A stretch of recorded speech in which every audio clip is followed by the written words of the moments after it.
So we all know that Fridays are release days for not only great music, but great movies as well. And today, an amazing, inspiring, and deeply impactful movie hit theaters called The Blind. And joining me from that film today is director Andrew Hyatt. Andrew, how are you doing today, man? Doing great, man. I appreciate you having me on. Well, we appreciate you coming by. And, for those who don't know you already, you've directed a couple of great faith-based films, including the epic film starring Jim Caviezel and James Faulkner called Paul, Apostle of Christ, as well as All Those Small Things and Full of Grace. Tell us a little bit about yourself and when you decided that you wanted to become a film director. Yeah, no, it's again, it's great to be here. And my journey is a little different than most. It sounds silly to say now, but I didn't know that filmmaking and writing, directing, acting was actually a job you could have. I grew up in a small town in Colorado, and and again, I know it's silly because you're like, well, where did all that stuff come from? Where are the movies you watch? Where's the TV shows and all that? But it never occurred to me that this was a job somebody could have. And so I was always creative. I was always kind of messing around with film and writing and all that. But it wasn't until college. I went to film school out at Loyola Marymount.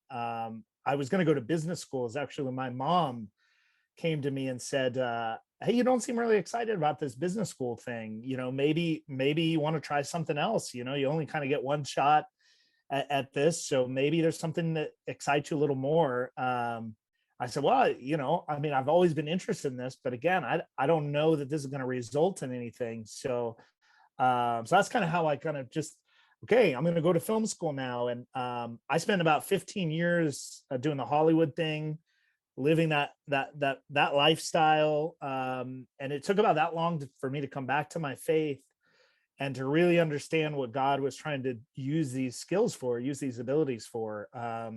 And just over this journey, ups and downs. And I was the first to say years ago, I will never make a faith-based film, never make a Christian movie or a Bible movie. And of course, God has much better plans for us than we do ourselves. So here I am, a few biblical movies in and shows and a couple of faith-based things, and realizing that, okay, God, like whatever you want to do with this, it's yours. So I'll put in the work, but you got to show me what kind of stories to tell. Yeah, and me being, I've been in the Christian music industry, like kind of behind the scenes as a member of media and press and promotional teams, stuff like that, as well as films over the years. And I can tell you that, I'm a movie buff. I've grown up loving watching movies. In fact, my favorite movie of all time is The Shawshank Redemption, and got to visit. A friend of mine lives in Ohio, up near Mansfield, and I get to visit a lot of places that they used to film that film, including the prison. But it was 2010 where and before that, I was always like really into behind the scenes, like how do they put these films together and stuff. And I would watch behind the scenes that you'd see like on DVDs and Blu-rays and stuff. I'm like, wow, that's how they filmed that. But 2010, I actually got to visit the set of Courageous with the Kendrick brothers, and I got to see firsthand how films are done. And I tell you what, Andrew, when I left that set, I had not only a new understanding of how films were made, but I had an even greater respect for the director, the producer, the cast and crew, and everyone who puts these movies together, so that folks like myself and people who are watching today can go to the movie theaters and just sit back and enjoy a 2-hour film. And being a director, you see a different side of the movie. You're literally kind of like the quote unquote boss, or people make you think that sometimes, I guess. And, being in charge of these large productions, cast, crew, and a whole lot of other things, I've always been curious, and, most likely our viewers are too. What exactly does a day in the life of directing look like for you? Take us through your personal, walkthrough of a typical day on the set of one of your movies.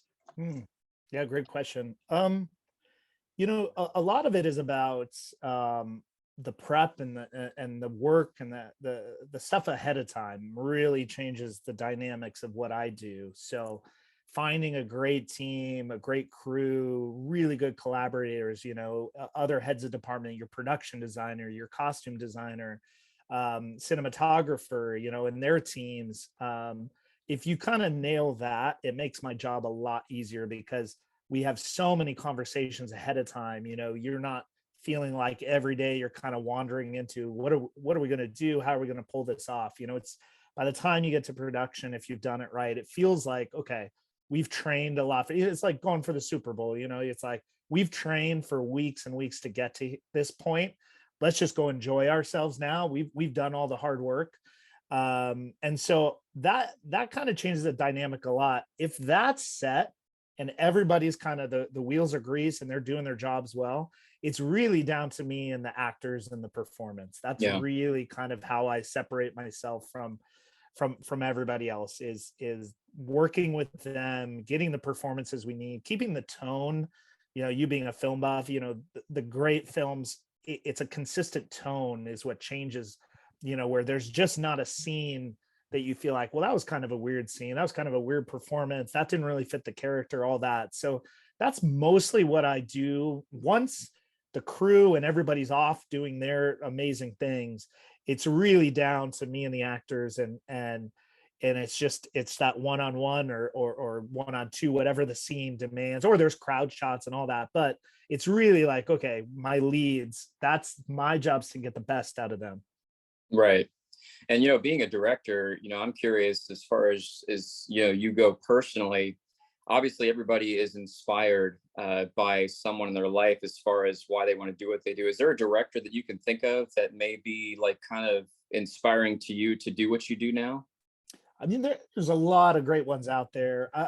It's a little obscure, maybe too far into the film archives, but Andrei Tarkovsky, he was a Russian director during the 60s and 70s, Catholic Christian guy, and made some unbelievable films. And his heart of wanting to kind of bring humanity, kind of the mess of humanity, into this kind of truth and beauty of a purpose and something beyond us.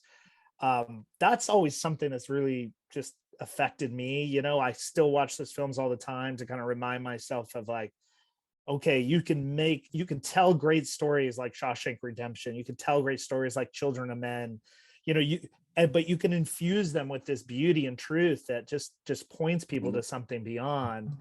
And I just love those. I mean, there's a lot of other guys, occasionally Scorsese will do it. Occasionally, there's things that but I think it's anybody that kind of melds that mess of humanity with that beauty and truth of like Christ and purpose beyond. It just like I'll watch anything that kind of delves into that.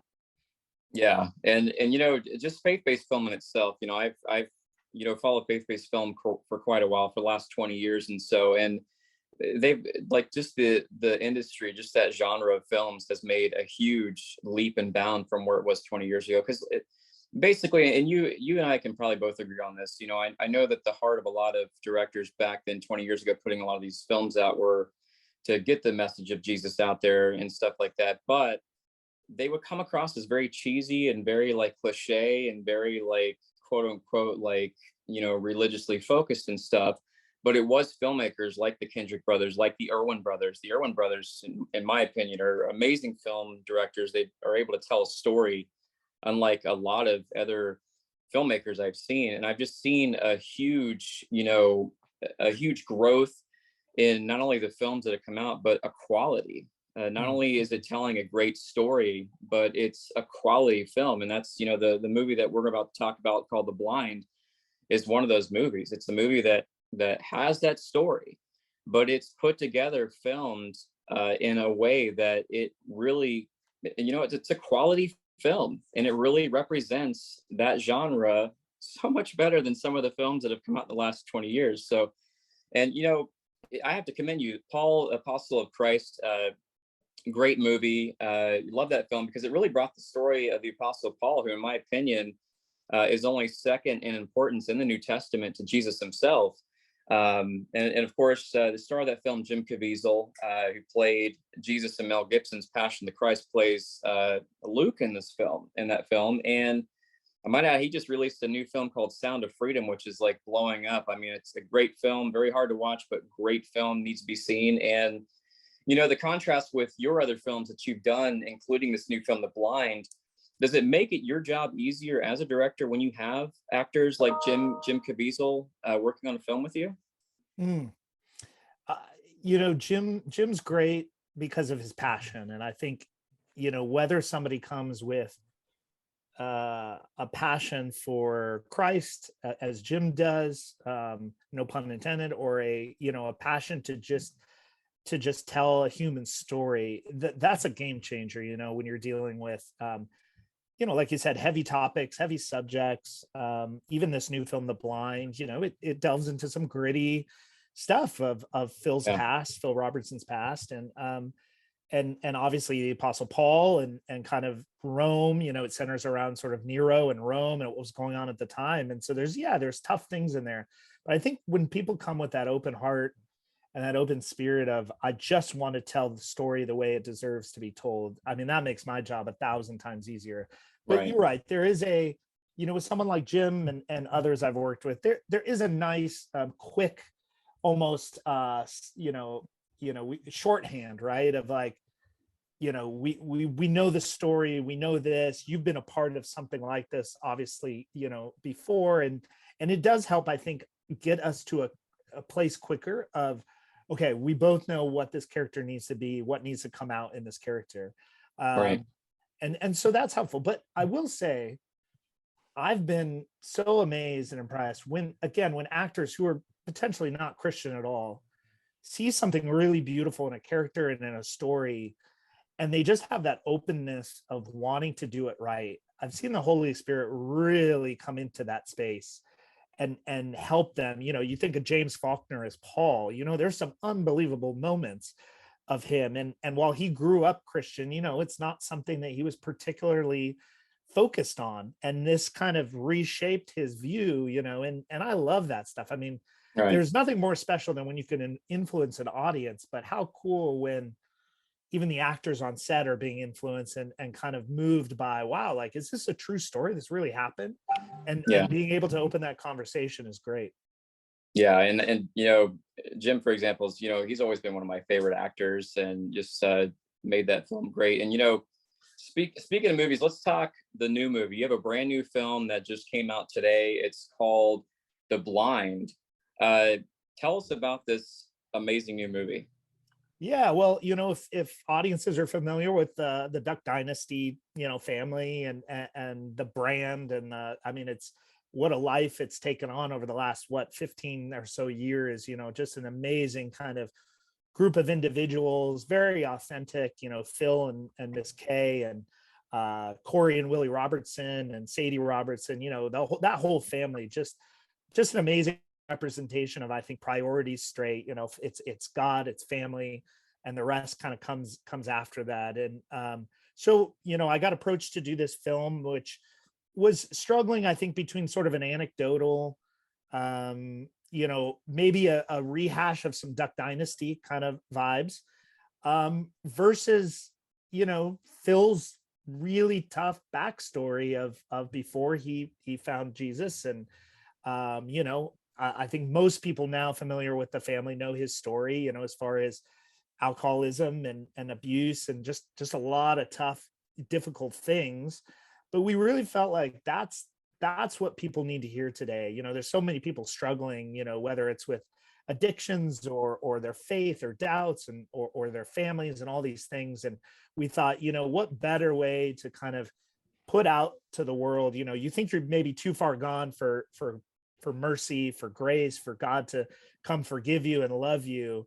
And Phil was really adamant, well, look at my story. Like, look who I was before I found, like, nobody's too far gone, look Right. at me. And so just, that's sort of the heart of the story, is digging back. It takes place, deep South, 60s, 70s. It's Phil growing up, Phil into his teenage and into his sort of early 20s, meeting Miss Kay, starting to have kids. And it really dives into the struggle that he had battling addiction, battling these things. And ultimately, though, a wonderfully redemptive message that sort of kickstarts, as probably Duck Dynasty as we know it. Right. And when I got to see an early screener of the film, and it's a phenomenal film, very real. And I tend to lean more towards the films that are based on real life, especially those people that were you know, thought we were familiar with. But then when something like this comes out, you're like, wow, I remember hearing some details and stuff about some of these things. Because I've interviewed Phil Robertson before. I've interviewed his oldest son Al, and Phil was very upfront, very open with the struggles of his past and everything. And of course, I knew a little bit more about it because if a lot of people are familiar with just the show. They're familiar with, Phil's obviously in the show, he's the patriarch. So he's the old guy there. He's the dad. He's the one that's like kind of the leader of the family. But unless you've read stuff like his 2013 autobiography, Happy, Happy, Happy, My Life and Legacy as the Duck Commander, you may not know about his early history. And this movie, I'm a visual learner. I do like to read, but I'm a visual learner. So being able to see kind of the story he tells in that book kind of unfolding in this film of yours called The Blind was amazing. And, obviously films for directors and everything, films kind of come to you in different ways. How did this film end up in your lap, and how did it end up, getting made into a film by you? Yeah. Yeah, I appreciate you. Yeah, all that. And it was actually, it's just happenstance of, well, nothing's coincidental, right? But a producer friend of mine who had been working on the project for a little bit, you mentioned Paul Apostle Christ, the film I did a few years ago for Sony. We had a relationship, and they were looking for a director, and she had mentioned to the family that I had done that film, and they were, Phil and Kay, they were huge fans of that film as well, and kind of how it portrayed Paul and Jim's performance and James and all that. So it was easier than most. They sent me the script. I had some thoughts as far as, the big questions that I had were for Phil, really, of like, how far are you okay with us pushing this? Because, we talked about it earlier. We've seen the Christian films from a decade or so ago where they sort of really didn't feel comfortable digging into the mess and the very human mess that we all have, right? We all have our struggles and our mess that God, we're trying to work out with God. So that was my big question, because I didn't want to take on something that felt like it had to maybe portray this as not a big issue, that kind of like, well, we need to kind of keep Phil's reputation and we need to do this. So let's, you could mention that there were struggles, but let's not dig deep into this. And so that's where it kind of felt like, okay, I think that the most important thing here is we do dig in a little bit deeper. And so that's kind of where it came from, is Phil being like, yes, please, I'm okay with it. And so it kicked off from there. And then it was a question of, how, what's this audience ready for? And you mentioned Sound of Freedom with Jim Caviezel being a difficult film. And it's really amazing to me. And I'm sure for you as a film buff, it's like seeing even this audience kind of grow with these films and being, I think, a little bit more savvy and a little bit more like, what, it's actually okay if this character acts the way a normal character would, because they're an alcoholic or because they're struggling with this. And it's brought, I think, an authenticity to these films that we were lacking for a little bit. And so, so anyway, that's kind of how it came. The big question was for Phil, are you cool with us? You're still alive and we're digging into some really tough stuff in your past. How do you feel about that? Are you okay with that? And he was been more than gracious from day one, even things where he's like, honestly, we put this in the book, but it kind of went down a little worse. It was this, and it's like, great. Okay. That's very helpful, because I think it'll help people out there. Yeah, definitely, Andrew. And I know that when I interviewed Phil, not only was he very transparent about his life, and he's very transparent in the books, but what I like about this film, The Blind, is it does have a very, very powerful message about redemption, about being able to overcome the demons in your life, alcoholism, all of that kind of stuff. And the one thing that I, when I go to a film, I'm a Christian too.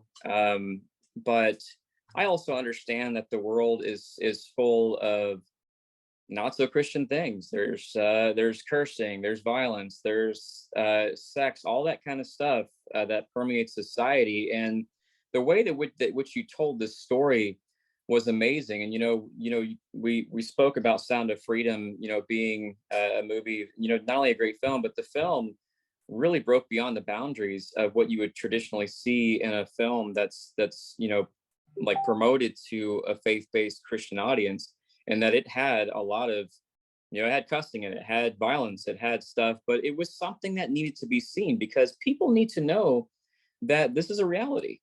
Like, the story of Phil and Kay Robertson, that's not a unique story. That happens a lot, and it happens a lot in the church. And I think a lot of people that do faith-based films are kind of afraid to visit those darker aspects, uh, thinking that, okay, so we're Christians, we're protected from all that kind of stuff. But that couldn't be further from the truth. I mean, you put a really honest film together here, and when I was watching it, there's a couple cuss words in there, and it like took me off by surprise. I'm like, wow. I said, the authenticity here. There's scenes that take place in a bar.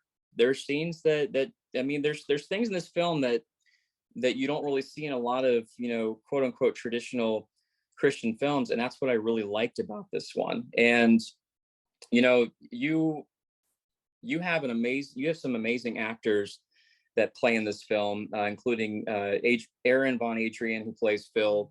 You've got Amelia Eve, who plays his wife Kay. John Ailes, who plays Pastor Smith, which I remember seeing in the HBO series Euphoria, and even veteran actress Carrie Canupe, who plays Phil's mother Merritt, who, by the way, did a phenomenal job. For those who go and see this movie, when they see Carrie's performance as Phil's mother in this, I mean, that was a great start to this film. And like, wow, she did an awesome job. And, what was the experience like for you working with these actors and actresses, particularly when it comes to this film? Yeah. Well, I'll start with Carrie because she is phenomenal. And it's actually the second time I got to work with Carrie. She was the lead along with James Faulkner in All Those Small Things, a film I did a few years ago. After working with James on Paul, I wanted to write a film just for him that was a bit of more of a character study and allow him to just, again, like he did with Paul, show such an incredible range of talent. And so I cast Carrie in that film because she just blew me away. I was like, who is this gal? She's unbelievable. So when, this idea of kind of, Phil's mother and dealing with her own mental health struggles and just kind of a really tough start for Phil as a young child and his siblings, you kind of understand the story a lot better of kind of where they're coming from and all that. I just thought Carrie she's perfect to pull it off. And so she's just an unbelievable professional. No, just you give her something and she just grasps onto it. But Aron and Amelia, I didn't know. Our the casting team I usually use, Kelly Roy and Morgan Robbins, and Annie McCarthy, great casting team. And they really kind of pushed for, because we thought, it's hard when you're doing a biopic and it's real people. There's always that tough thing, unless it's going to be Matt Damon and Ben Affleck or, Brad Pitt and so. It's really tough to kind of like, okay, do we want actors that are recognizable, or is it going to be more powerful if we actually have some actors that for an audience, they feel fresh and they feel new. And it's like, wow, okay, I've not seen this person before. And so, we went that route. And they really discovered the two of them. Amelia had worked on a big Netflix show that Kelly and Morgan had cast called A Haunting of Bly Manor, I think is the name of it. A Mike Flanagan kind of, Haunting of Hill House kind of miniseries. And she was fantastic in that. And so that's kind of, they said, check out Amelia, saw her audition. She just has such a great innocence to her, and it was trying to find someone for Kay that you'd immediately like, because she is immediately likable. And she's really kind of, in a way, not to give anything away, she is kind of the hero of the story. She kind of single moms it forever. She's trying to help Phil. There's just a lot to unpack with Miss Kay's story. So we needed someone that I think immediately the audience really kind of grasped onto and said, okay, I'm rooting for her. Phil's a mess, but I'm going to root for her and the kids. And then Aron, of course, just I'm just so impressed with his ability to. I think there's so many quiet moments in this film where he just says so much and brings so much, and it's like he's just sitting there, he's doing nothing.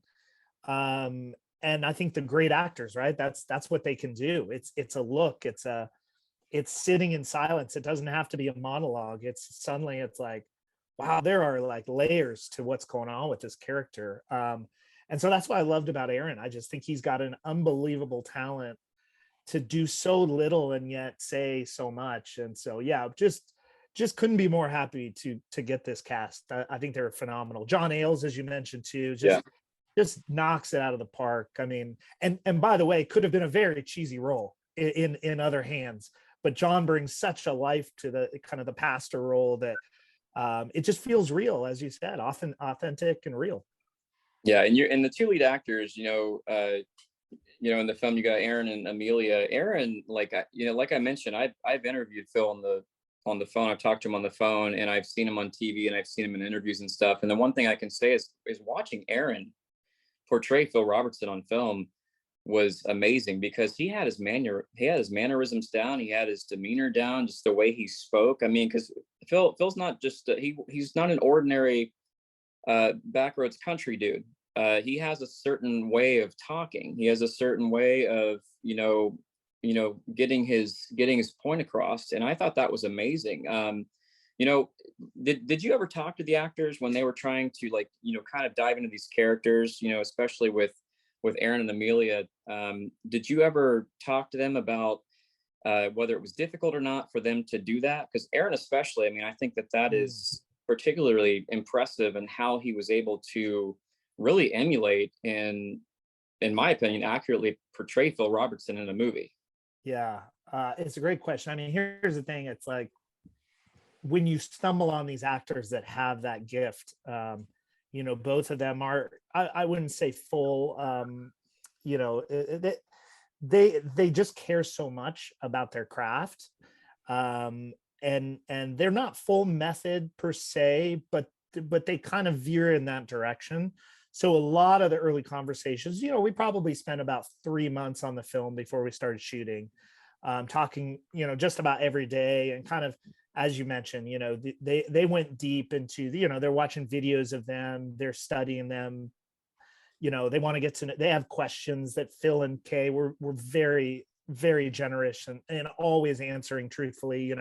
What did it feel like when this was happening? Do you remember this? Like, what was the detail you can, and they start piecing together the characters in such a, but you don't always get that lucky. I've worked with actors too that just don't, it's just not in their repertoire to kind of go deep like that. So you're kind of having to kind of pull things out, or you're kind of having to kind of coach them through. But Aron and Amelia, along with some others on set, they were just so into the characters that it really was almost like, it's creepy. Like you say, you're watching their little, even the movements of their head or the way their mouth starts moving, or they pick things up, and you're like, oh my goodness, that's exactly like Phil. That's weird. But it's amazing to watch. And I think, like you say, it'll give an authenticity to this that I think people will, you won't be sitting there as you do in some movies, say, okay, it's so-and-so playing this famous character, and maybe they'll do a great job, but right, it's always in the back of your head, oh, it's so-and-so.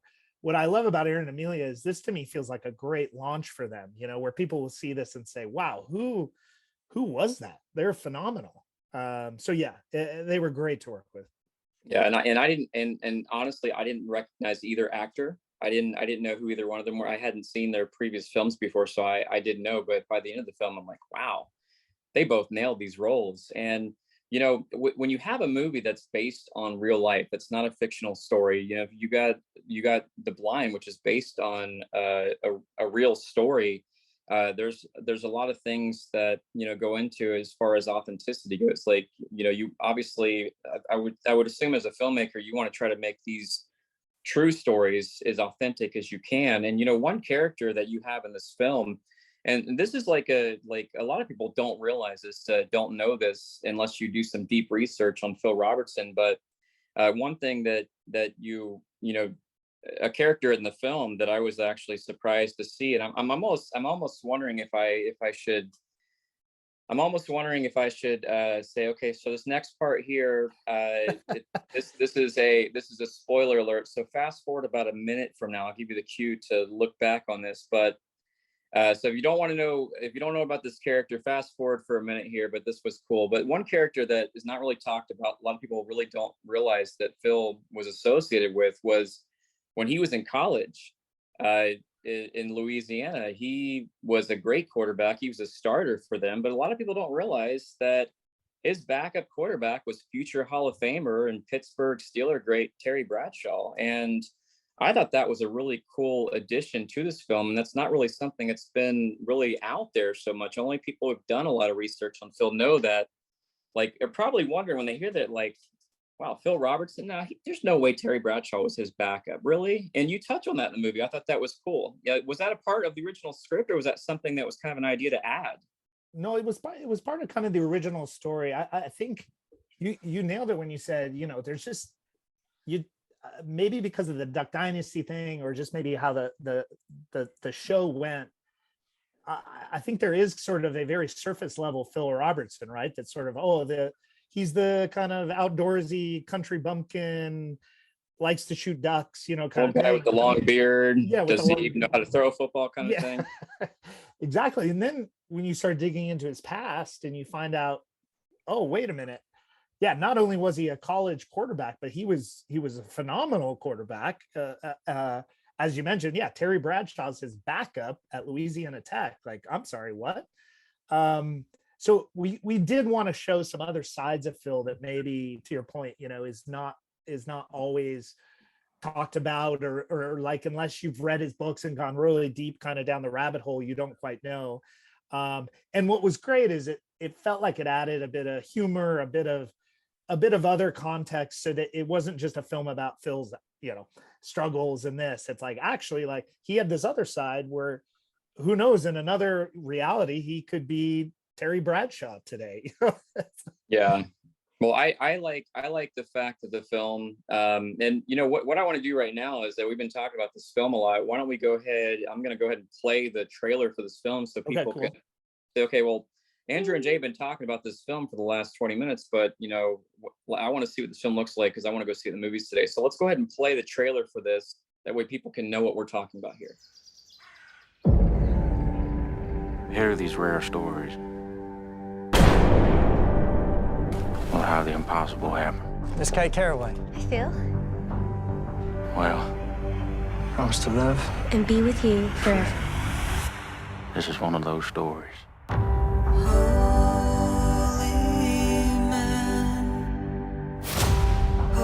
You can do just about anything you set your mind to, Phil Robertson. But it's the drink. He becomes the devil's side. You know that ain't your brother.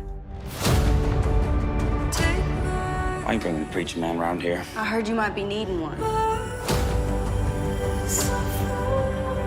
We're fine.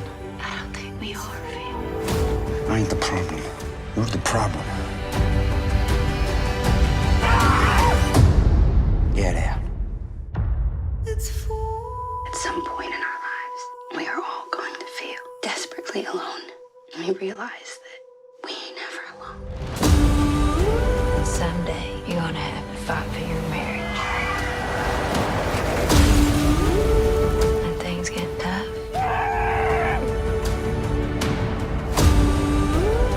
Guess what you do? You fight.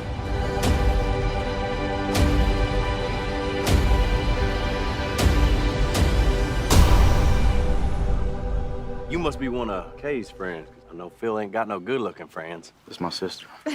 Well, no, I was just being friendly. Why don't you be friendly in that direction over there? Yeah, okay.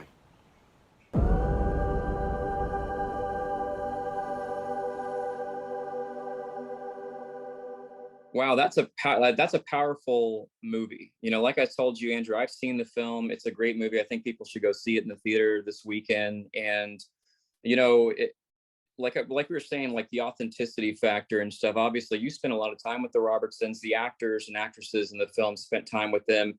trying to really hone their roles and, get themselves immersed in these roles as Phil and Kay Robertson. When you got the movie finished, edited together and everything, were you able to sit down and show them the finished product? I mean, what was their response when they saw their life story unfolding in a film? Because I know watching it, I can imagine, like, they lived that, and seeing their struggles and everything they went through in their early years, may have been, for me, that could have been painful for me to watch, like all my past mistakes and stuff on a film. Did you get a chance to see the film with them, and what was their reaction when they saw it? Yeah, well, it was exactly what you said. We did get to sit down and show them.